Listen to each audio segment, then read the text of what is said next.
สบายดีกับคืนเข้าสู่ห้องเรียนภาษาอังกฤษของพวกเขา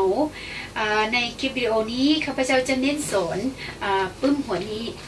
Essential Reading Book 2ข้าพเจ้าจะสอนหัวนี้ถ้าหากว่านักศึกษาหรือว่าเพื่อนๆผู้ที่สนใจยังเรียนท่านก็สามารถไปซื้อปึ้มหัวนี้อยู่ตามห้างขายปึ้มภาษาอังกฤษทั่วไป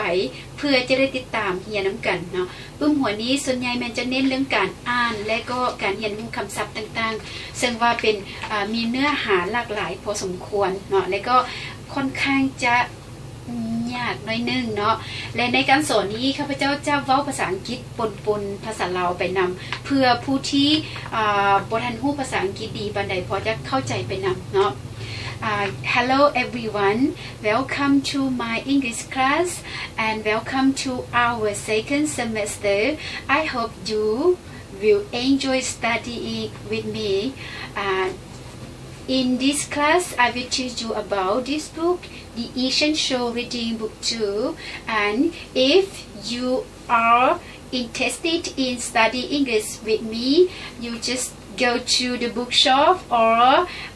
somewhere that they have this book, and you can buy this book and you can follow me. And I will focus more about the vocabulary, and it is quite difficult. And in teaching you, I will use both English and Lao because some of my students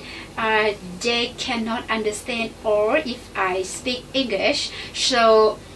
now let's start. เอามาเริ่มเรียนกันเลยเนาะมื้อนี้พวกเราจะเรียนบทที่1จะเว้าเกี่ยวกับเรื่อง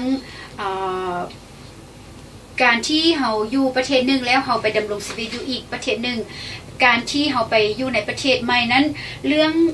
วัฒนธรรมหรือว่าเรื่องการดำรงชีวิตเรื่องการเว้าเสียงสำเนียงต่างๆอาจจะเป็นสิ่งที่แปลกสำหรับเราในภาษาอังกฤษเขาจะเอิ้นว่า culture shock โอเคเราจะมาเริ่มกันแบบนี้Unit 1, we will talk about the culture shock. แบบนี้เนาะแล้ว before we go to the detail, just look at the pre-reading number 1. Answer the questions.ก่อนที่พวกเราจะไปอ่านเนื้อไหนละเอียดนั้นให้พวกเรามาทำความเข้าใจก่อนการอ่านเนื้อไหนตัวนี้ก่อนใน pre-reading ที่1ก่อนการอ่านข้อที่1นี้เขาเจ้าให้เราตอบคำถามใน3ข้อนี้ก่อนสำหรับการตอบคำถามตัวนี้แล้วแต่ท่านจะเลือกตอบข้อใดเนาะ Look at number 1 บนข้อที่1 In which country do people eat with a fork in the left hand เพิ่นบอกว่าอยู่ในประเทศใดที่ผู้คน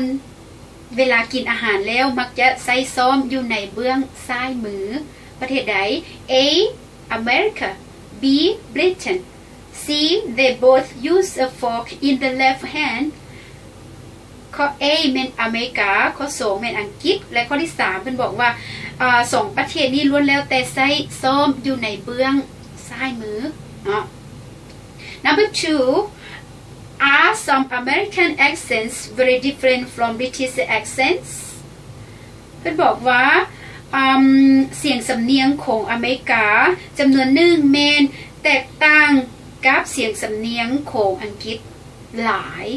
แตกต่างบ่เสียงสำเนียง A yes very different ข้อ A นี้แตกต่างกันหลาย B yes but only in a couple of places in the statesมันบอกว่าแตกต่างแต่ว่าเพียงคำศัพท์จำนวนหนึ่งและก็อยู่ในบางของเขตอยู่ในบางรัฐเท่านั้นเนาะ C no not different at all บ่แตกต่างกันเลย Okay number 3 Do you think that American universities have a lot of clubs you can join เจ้าคิดบ่ว่าบรรดามหาวิทยาลัยต่างๆของอเมริกานั้นมีสโมสรต่างๆที่เจ้าสามารถเข้าไปร่วมในการเฮ็ดกิจกรรม A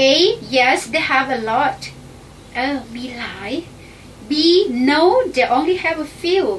บ่มีเพียงแต่บางแห่งเท่านั้น and the last one no they don't have any บ่พวกเขาบ่ได้มีสโมสรให้เข้าร่วมดินกิจกรรมเลยอันนี้แม่นพวกเขายังบ่ทันฮู้เนื้อในนี่ว่ามีหรือบ่มีแต่ว่าก่อนการอ่านนี้ลองไปเดาเบิ่งว่ามีหรือบ่มีเนาะอันนี้แล้วแต่เลือกตอบตามใจเนาะ